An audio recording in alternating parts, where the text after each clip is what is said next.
uBaba uJohn Nkadimeng wangena kwezombusazwe ngenkathi emele inyunyana yezisebenzi zikaGwayi, i-African Tobacco Workers Union, ngo-1949.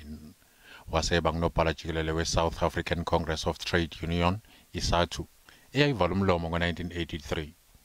uNkadimeng wabe eseboshwa, wabekwa icala lokuphikisana nemithetho yango-1952, kanti ngomunye wezishoshovu ezingu-156 ezabekwa amacala okuvukela umbuso ngo-1956. Wabe eseboshelwe endlini ngo-1963, okuyisigwebo asidonsa waze weqa kulelizwe ngo-1976. uNkadimeng waqhubeka nokusebenzela iANC esekudingisweni.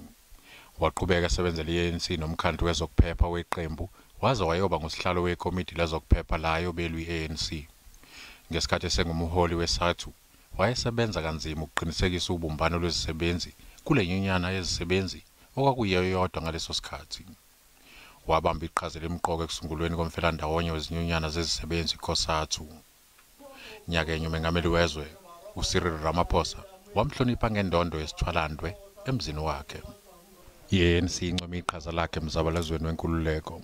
This is a very important member of the ANC who had given his entire life to our struggle and to the building of our democracy as we know it today. And we came to give our respects to the family, also to make the family also understand that we are with them. And they had said that they were grateful that we had come. Inkonzo yesikhumbuzo sakhe izobanjwa ngoLwesithathu oluzayo.